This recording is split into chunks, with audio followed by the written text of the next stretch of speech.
दिल्ली में चुनाव की तारीखों का ऐलान नहीं हुआ है, लेकिन तैयारियां जोरों पर है। सफाई कर्मचारियों के साथ मुलाकात के बाद अरविंद केजरीवाल ने ऑटो चालकों से संवाद किया। तो वहीं दूसरी तरफ कांग्रेस भी दिल्ली में अपनी खोई जमीन तलाशने के लिए किराना दुकानों के चक्कर काट रही है और वहीं बीजेपी की अपनी अलग तैयारी है। दिल्ली की चुनावी पिच पर जीत की कहानी लिखने के लिए आम आदमी पार्टी ने ऑटो का सहारा लिया है, तो कांग्रेस किराने की दुकान पर पहुंच गई है। ये दो तस्वीरें अरविंद केजरीवाल और राहुल गांधी की दिल्ली पॉलिटिक्स की कहानी बयां कर रही है। पहले बात अरविंद केजरीवाल की करते हैं। दोपहर को केजरीवाल पत्नी साथ नवनीत नाम के ऑटो वाले के घर पहुंचे, साथ में खाना खाया और जब बाहर निकले तो ऑटो वालों के नमक का कर्ज चुकाने के लिए बड़ा ऐलान कर दिया। दिल्ली में ऑटो वालों का 10 लाख का इंश्योरेंस होगा। ऑटो ड्राइवर की बेटी की शादी में सरकार 1 लाख की मदद करेगी।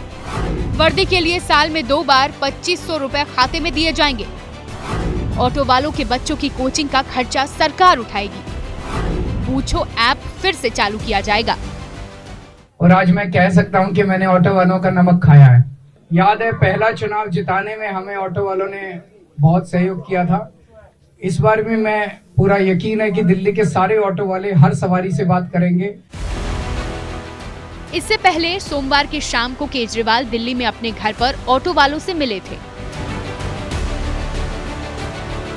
बात राहुल गांधी की करें तो राहुल भी दिल्ली का दंगल जीतने की तैयारी में उतर चुके हैं। भोगल इलाके में किराने की दुकान पर पहुंचे और कुछ देर तक उन्होंने दुकान संभाली। ये अच्छा एक्सपीरियंस दिया आपने मुझे। हेलो, टमाटो केचप, ये वाली आगे जा। Refill pack, refill pack. अच्छा, ये नहीं चाहिए। चलो, ये आ गया। और बस।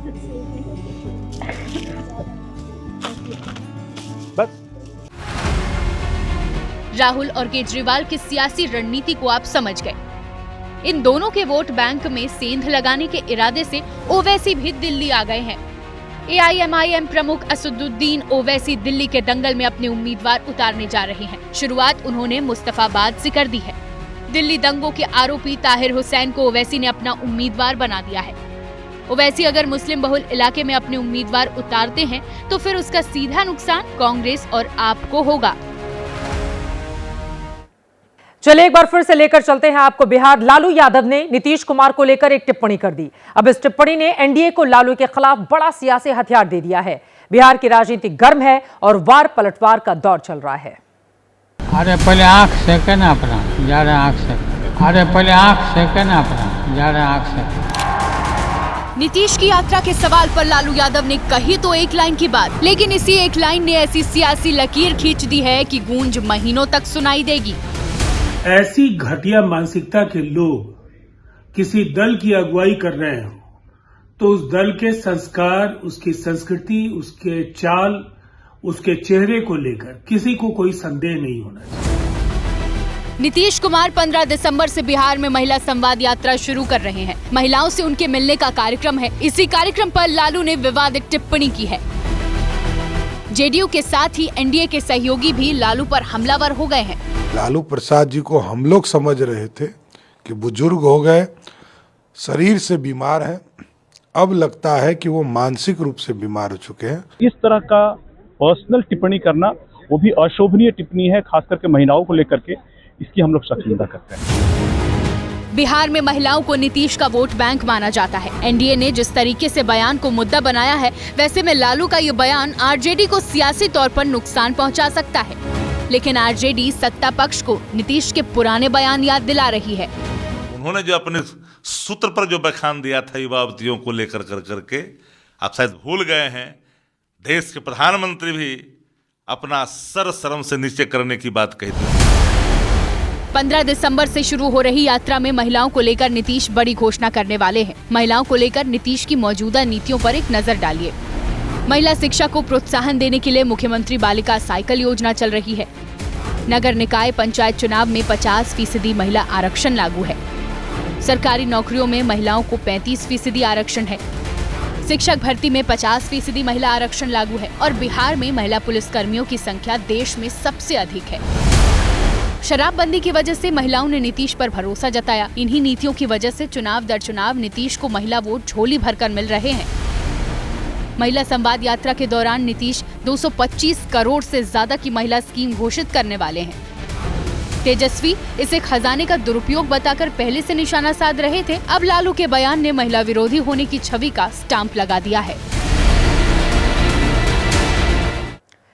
तो लालू प्रसाद यादव पर एनडीए हमलावर है, तो वहीं दूसरी तरफ बिहार को जीतने के लिए पूरी तैयारी भी है। बड़ी खबर यह है, दिल्ली में जेडीयू के कार्यकारी अध्यक्ष संजय झा के घर पर बिहार के एनडीए के बड़े नेता पहुंच रहे हैं। आपको तस्वीरें ये दिखा रहे हैं। आपको बताते चले, एनडीए के तमाम सांसद, बिहार से आने वाले केंद्रीय मंत्री इस डिनर में शामिल होने वाले हैं।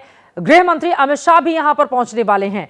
बिहार को जीतने का क्या फॉर्मूला तय किया जाए, ज्यादा से ज्यादा सीटें कैसे हासिल की जाए, इसको लेकर तैयारियां जोरों पर हैं।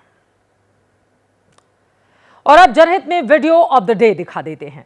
इस तरह की तस्वीरें बेहद कम दिखाई देती हैं। केंद्रीय कपड़ा मंत्री गिरिराज सिंह से आज एमआईएम के प्रमुख असदुद्दीन ओवैसी ने मुलाकात की है। ये तस्वीरें आपके सामने हैं। ओवैसी अपनी पार्टी के नेताओं के साथ एक प्रतिनिधि मंडल लेकर गिरिराज सिंह से मिलने गए थे। ओवैसी और गिरिराज दोनों सियासत के दो ध्रुव हैं। एक कट्टर हिंदुत्ववादी सोच के नेता हैं, हिंदुत्ववादी राजनीति के लिए ही जाने जाते हैं, उसी तरह के बयान भी देते हैं। और दूसरे ओवैसी जो अपने कट्टर बयानों के लिए मशहूर हैं, मुस्लिम सियासत के सबसे बड़े झंडा बरदार खुद को साबित करने में लगे रहते हैं।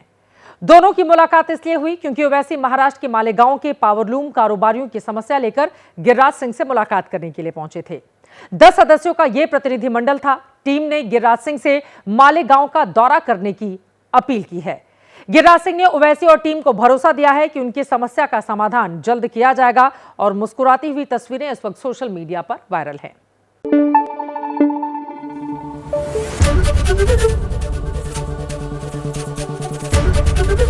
एबीपी न्यूज आपको रखे आगे।